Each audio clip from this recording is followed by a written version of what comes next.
कार्यक्रमामध्ये विषय घेतो की हा जीव ज्यावेळेस गर्भावस्थेमध्ये राहते, आईच्या गर्भामध्ये राहते, त्यावेळेस तरुणाची अवस्था राहते का त्याची? नाही, ती गर्भाची अवस्था राहते.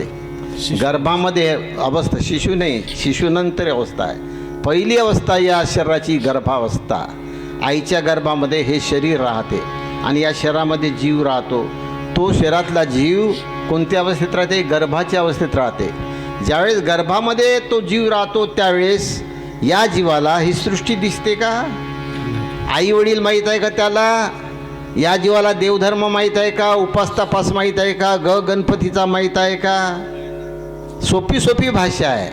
आईच्या गर्भामध्ये ज्यावेळेस जीव होता त्यावेळेस या जीवाला जगताचं कोणतंही ज्ञान नव्हतं. कारण का नाही? तो सुषुप्ती अवस्थेमध्ये होता. लक्षात घ्या. गर्भावस्थेच्या बाहेर आल्याबरोबर अवस्था बदलली. तुम्हाला अवस्था समजते ना?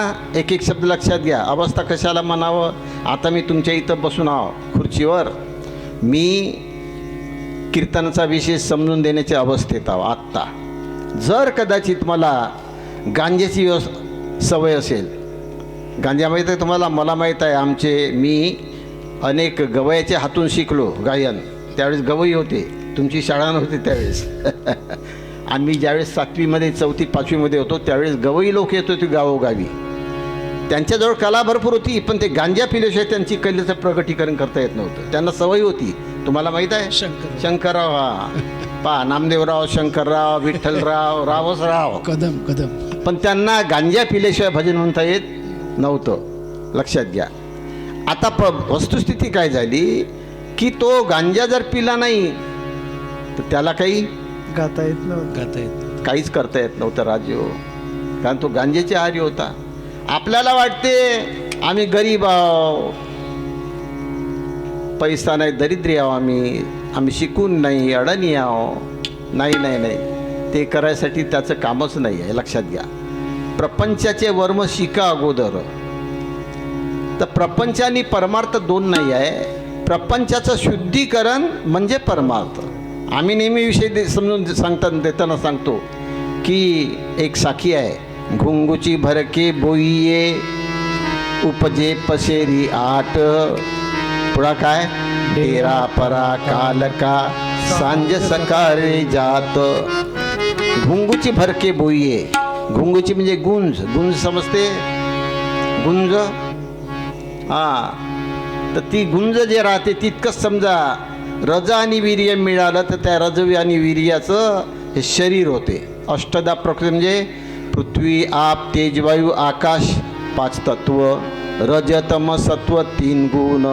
या 5 तत्व आणि 3 गुणांचे जे विकार आहे ते विकारांचं हे शरीर आहे.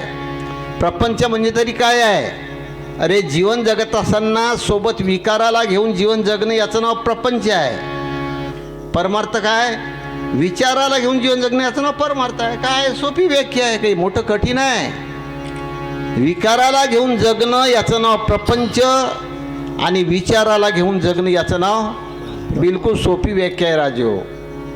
विकाराला घेऊन जगण्याचा जो क्षण राहते तो मन अशांत राहते, वैतागून राहते, चीड येते, अहंकार येते, वैर येते, संघर्ष येते, अक्कलगुंग होते. लक्षात घ्या. षड विकारे मातले शरीर, षड विकारे मातले शरीर, षड विकारे मातले शरीर, षड विकारे मातले शरीर, षड विकारे मातले शरीर, षड विकारे मातले शरीर, जीवन निरंतर दुःख भोगी, जीवन निरंतर दुःख भोगी, जीवन निरंतर दुःख भोगी, जीवन निरंतर दुःख भोगी. मातले शरीर, मातले शरीर, मातले शरीर दुःख निरंतर दुःख निरंतर दुःख भोगी जीव निरंतर दुःख भोगी जीव निरंतर दुःख भोगी जीव निरंतर दुःख भोगी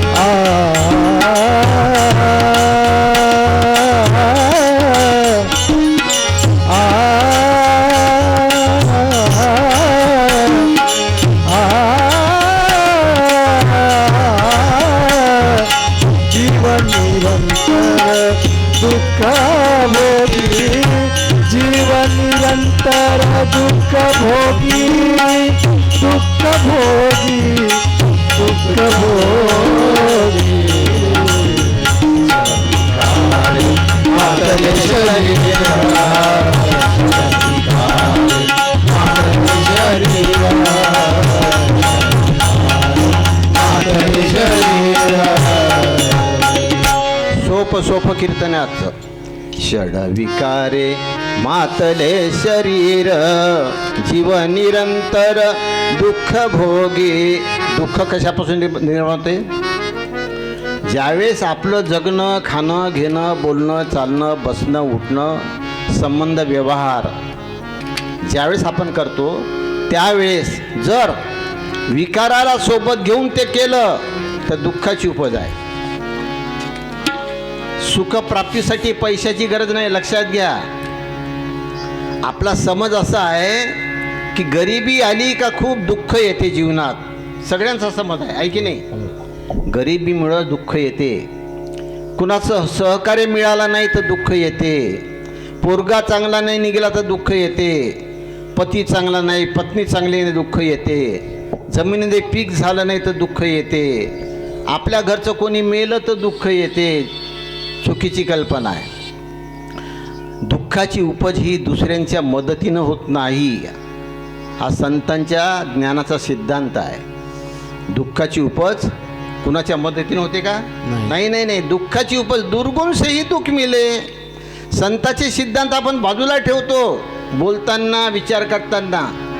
संतांचा सिद्धांत तो नाही आहे पैशासे ही सुख मिले, शिक्षणाने से ही सुख मिले, मदतीने सुख मिले. आहे का विचार?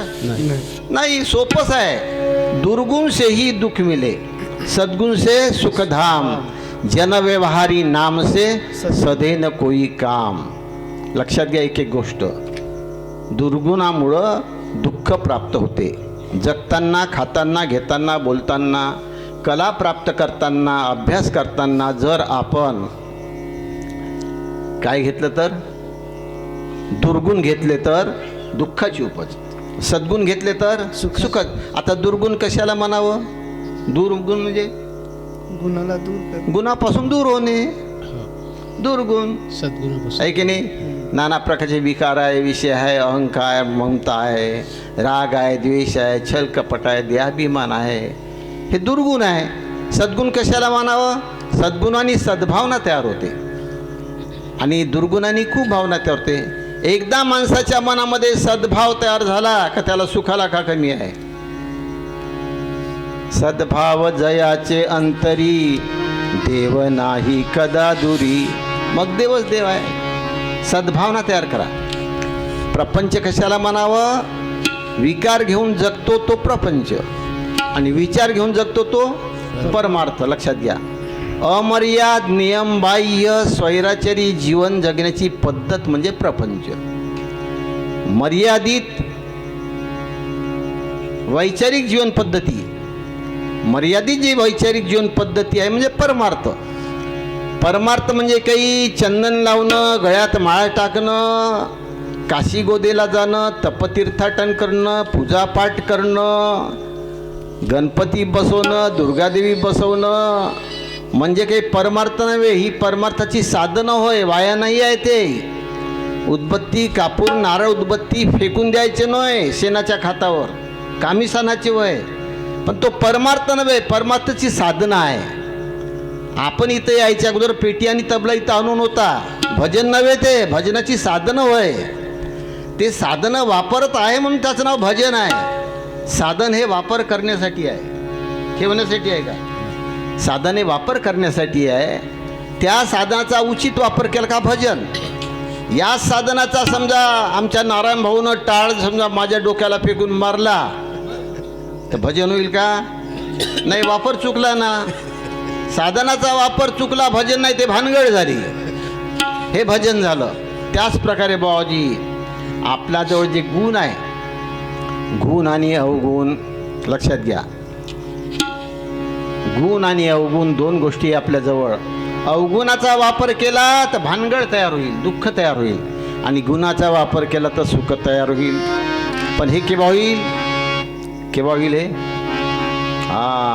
नेट का करोणी प्रपंच आपुला, नेट का करोणी प्रपंच आपुला, नेट का करो तुझा साय झाला बोध रूपे, तुझा साय झाला बोध रूपे, नेट का करो प्रपंच आपुला, नेट का करो प्रपंच आपुला, नेट का करो प्रपंच आपुला.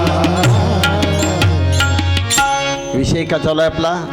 आपल्या जीवनामध्ये दुःख यायचं कारण आहे अवगुण, दुर्गुण. लक्षात घ्या. पैसा नाही आहे. सुदामाजवळ किती पैसा होता? किती पैसा होता सुदामाजवळ? पैसाच नव्हता राजे. माझ्याजवळ किती पैसा आहे माहीत आहे का तुम्हाला? नाही का? असो, प्रपंच पोवाडा गाऊ नये कदा, संग करा सदा सज्जनांचा. मी माझं सांगायला इथं आलो नाही, मला संताचं सांगायचं आहे. पैसा म्हणून राष्ट्रसंतांना प्रश्न विचारला, तुम्हाला सगळ्यांना पाठ आहे का न? लक्षात घ्या. सांगा मी काय करू, सांगा मी काय करू, सांगा मी काय करू. पोट भरू की भक्ती करू, पोट भरू की भक्ती करू, सांगा मी काय करू, सांगा मी काय करू, सांगा मी काय करू. संसार म्हणते ये इकडे, संसार म्हणते ये इकडे, भक्ती म्हणते चल पुढे, भक्ती म्हणते चल पुढे. हे करू का हे करू, हे करू का हे करू, सांगा मी काय करू, सांगा मी काय करू, सांगा मी काय करू. पैशाविना संसार चालत नाही, पैसा विना संसार चालत नाही, पैसा विना संसार चालत नाही, भक्ती विना मोक्ष मिळत नाही, भक्ती विना मोक्ष मिळत नाही, भक्ती विना मोक्ष मिळत नाही. हे करू का हे धरू, हे धरू का हे धरू, सांगा मी काय करू, सांगा मी काय करू, सांगा मी काय करू. आपलाही प्रश्न तोच आहे. सांगा मी काय करू. कोणी पाहणं कधी झालं ना, नाही बाबा ते तुमचे काम आहे, आम्हाला कसं जमल, आम्हाला पोरं बाळ आहे, जेवायचं आहे, शिक्षण घ्यायचं, आम्हाला का उपाशी मरायचं आहे. नाही नाही नाही, लक्षात घ्या. तुकडोजी महाराजाला विचारलं भक्तांनी, सांगा मी काय करू, भक्ती करू की पोट भरू, सांगा मी काय. आपलं तसंच आहे, परंतु तिसऱ्या चरणामध्ये राष्ट्रसंतांनी उत्तर दिलं. लक्षात घ्या.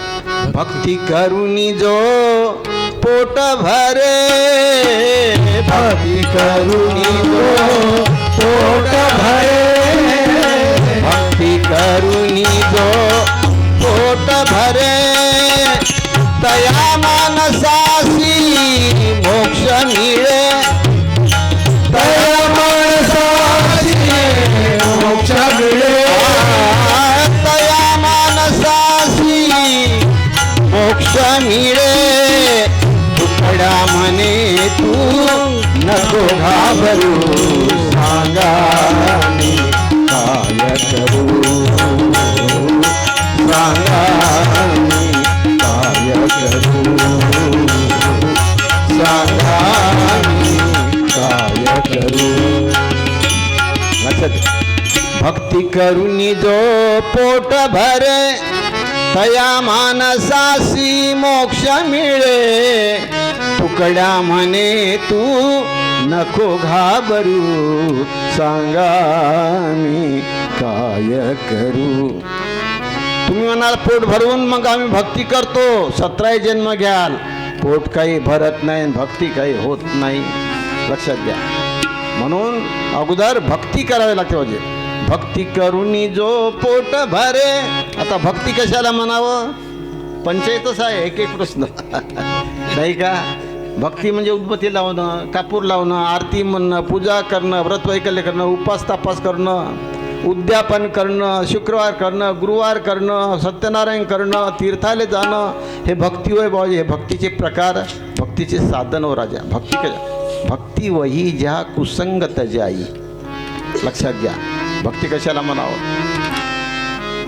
हा विषय त्याग वैराग्य है, समता कहिए ज्ञान, सुखदाई सो यही भक्ती परमान, सुखदाई सुजीव सो यही भक्ती परमान. भक्ती म्हणजे काय, आपल्या जगण्यामुळं, बोलण्यामुळं, खाणे घेण्यामुळं स्वतःनी दुसऱ्याला आनंद मिळावं, सुख मिळावं, शांत वाटावं, समाधान वाटावं, असं जीवन जगणे असं नाव भक्ती आहे राजे हो. ही भक्ती साधण्यासाठी साधन आहे, भजन हे साधन आहे. भजनांची चालता परंपरा, जनी वाडे सत्प्रवृत्तीचा झरा, लोकशिक्षणांचा या परी दुसरा उपाय नाही सात्विक. भजन त्यासाठी आहे, कशासाठी, वाईट भावना नासावया, लोकी कर्तव्यशीलता यावया, आणि पुढं सुव्यवस्थित नांदावा राहावा, याचसाठी भजने केली निर्माण एक एक होवी. लक्षात घ्या. अभ्यास करत नाही आपण. म्हणून यासाठी पहिल्या ओळीमध्ये लिहिलं आहे, जर तुम्हाला खरोखर भक्ती करायची असेल, भक्तीच्या साधनांनी भक्ती करायची होय, भजनाच्या साधनांनी भजन करायचं होय, येतं डवरान ती पण आणून भजन करता येईल का जवळ. अरे समज साध्या साध्या गोष्टी आहे राजो. भक्तीसाठी साधनं तबला पेटीचे पाहिजे. भक्तीसाठी साधनं उदबत्ती कापराचं आहे, नारळाचं आहे, सत्यनारायणचं आहे, व्रतवैकल्याचं आहे. उपास करू नका, देवीची पूजा करू नका, असं कोण्या संतांनी सांगितलं का. नाही नाही नाही, करायचं, पण ते साधन वय. दुर्गा मातेचा 9 दिवस उपवास करता, पूजा करता, गणपतीची आराधना करता, आरती म्हणता, हे भक्ती नव्हे, ते भक्तीचं साधन वय. त्या उपासानी आरतीनी चित्तशुद्धी होणार आहे, आणि चित्तशुद्धी झाली का मग त्याचा व्यवहार बदलणार आहे.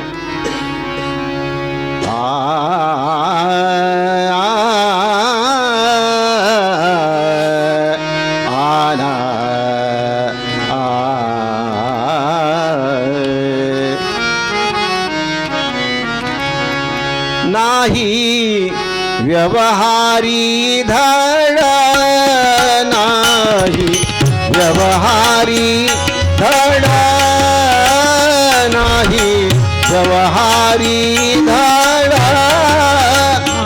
नाही व्यवहारी नाही व्यवहारी धड, नाही व्यवहारी धड, नाही व्यवहारी धड. काय परमार्थी रड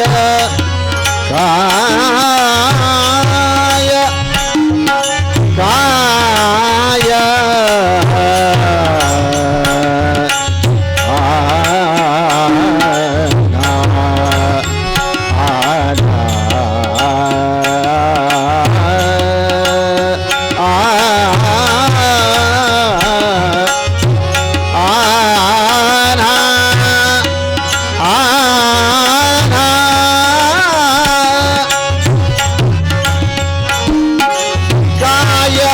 परमार्थी रड काय परमार्थी रड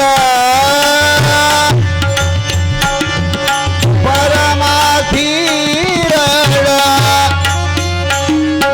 आना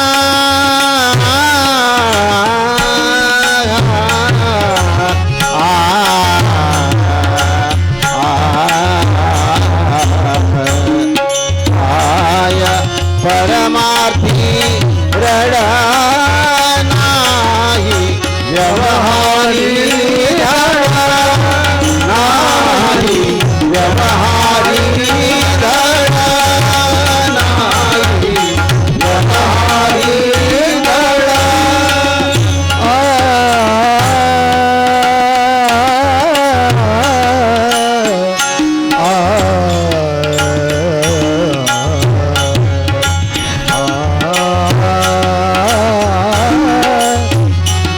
काय परमार्थी रड,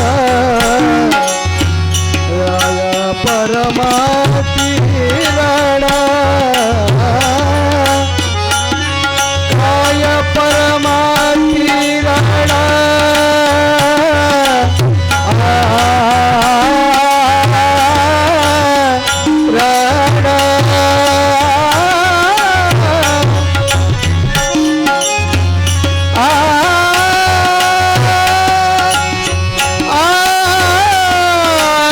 काय परमार्थी रड,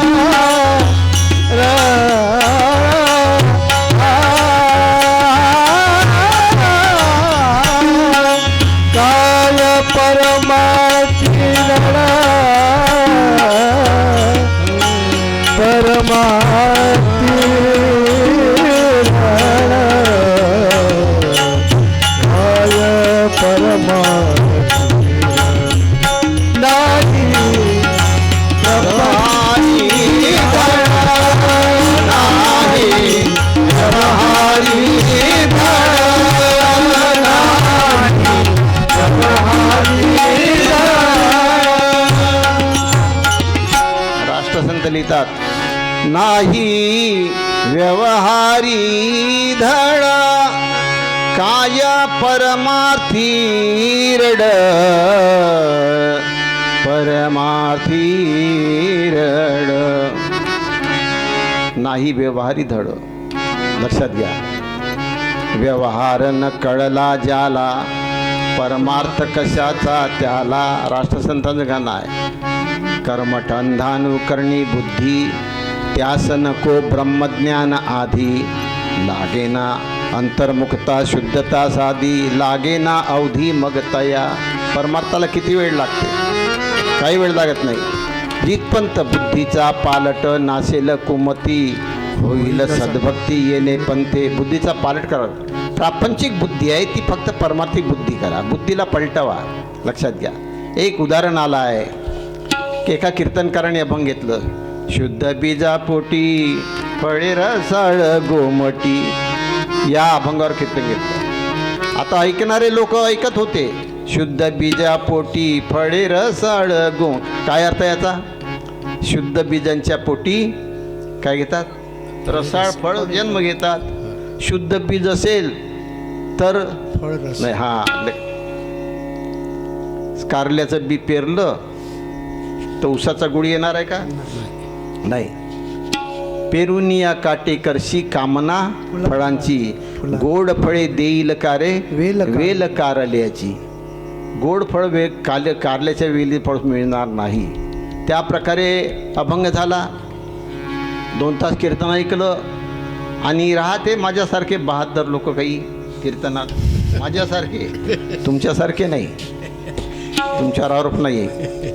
माझ्यासारखा गेला तिथं महाराज म्हणे तुम्ही कीर्तन बरोबर करता, चांगलं कीर्तन करता, गाता चांगलं, आवाज चांगला आहे, गोड गोड, पण एक तुमचं चुकलं म्हणे. फक्त त्याला एकच चूक दिसली, निंदकाचे श्रवण गुणदोषावरी ठेवी मन. एक चूक दिसली. कोणती चूक बाबा? तुम्ही अभंग घेतला म्हणा शुद्ध बीजापोटी फळे रसाळ गोमती. आता तुमचं ऐकलं म्हणे मी आपल्या शेतामध्ये शेंगदाणा पेरला. आता तुमच्या म्हणण्याप्रमाणे शेंगदाणे पेरल्यावर झाड काच व्हायला पाहिजे शेंगदाण्याचं, तर ते टरपलं निघले म्हणे वरून. टरपलं कुठून आले? त्यांना प्रश्न केला.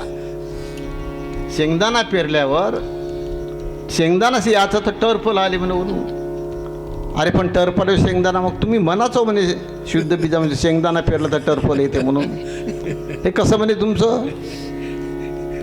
आता याच्यासमोर प्रश्नच पडला नाही का? ज्ञानी तो ज्ञानी को ज्ञानी मिले तो मिले ज्ञान की बाता, और गद्दे को गद्दा मिले तो दो बुक्या दो लाता. आता म्हणे या गद्यासोबत आपण गदा जर झालं आपल्याला लाता बसल्याशिवाय लक्षात घ्या. तुका म्हणे नेने युक्तीची ती खोली, म्हणून ठेविली पायी ढोई. याला विचार आला म्हणे काय करावं. बरं ठीक आहे म्हणे, तू असं कर म्हणे, तुझं बरोबर आहे, माझी चूक झाली म्हणे. ते चुकते माणूस एखाद्या वेळ म्हणे, आणि तुमच्यासारखे राहिले तर तू चूक सुधारून जाते माणसाची. तू असं कर म्हणे, याचं उत्तर मी देतो म्हणे, सांगतो तुला समजून. फक्त एक काम कर, संताला कुठे रस्त्यावर कुठे शेतावर कुठे प्रश्न विचारायचे नसते म्हणे. तू मला घरी घेऊन जा. एक काम कर, तू घरी ने संताची सेवा कर, पाय धू, गादीवर बसू दे आणि चहापाणी कर, आत्मसंतोष कर त्याचा, आणि मग प्रश्न कर म्हणे. हो म्हणे, मी पैसे किती खर्च करायला तयार आहो, पैशाला नाही भीत म्हणे, पण हे चुकीचं असं सांगत नव्हतं आमच्या धामणी या गावात म्हणे.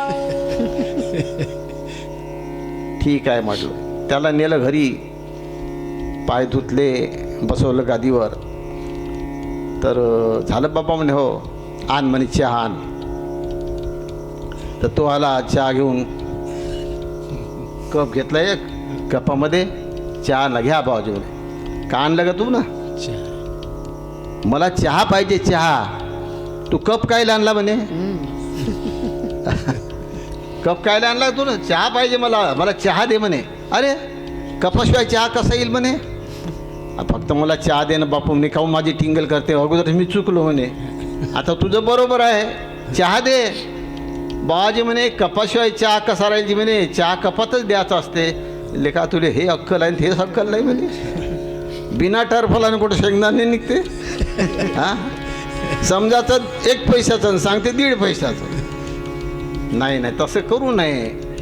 आपणाला जेवढं समजलं तितकंच माणसानं बोललं पाहिजे. म्हणून प्रपंचाचे वर्म शिका. अगोदर वर्म शिकावं लागेल काय आहे ते. बिना टरफलांनी करिता पाल्याची जतन, न करिता पाल्याची जतन, हाताशी ती कण कैशी येते. तुरीच्या झाडाला समजा अगोदरपासून फक्त पालाच येते, शेंगा येते का? अरे पाल्याची भाजी करायची हे आम्हाला समजते, पण त्या पाल्याची जतनच केली नाही तुम्ही, वाढवलंच नाही, त्याची मशागत केली नाही, त्याची काळजी घेतली नाही, तर तुरीचा दाणा मिळेल का राजो? मिळणार नाही. या काही गोष्टी समजून घ्यावं लागते राजो. प्रत्येक गोष्ट समजून द्यासाठी शब्द अपुरे पडतात, लक्षात घ्या. नुसतंच शब्दानं समज, मी नेहमीच सांगतो, शब्दानं समजा शिक्षण झालं असतं तर बाजारामध्ये 1, 2, 3 गम भनच्या उजळणे काही कमी आहे का? मास्तरचं कोणतं काम आहे? त्यानं शिकला असता तो. तर त्या प्रकारे प्रपंच आणि परमार्थ 2 नाही आहे, लक्षात घ्या, एकच आहे. परंतु आपण भूडलो. परमार्थ जे आहे आपल्याला पाहिजे लालच, आपण लाल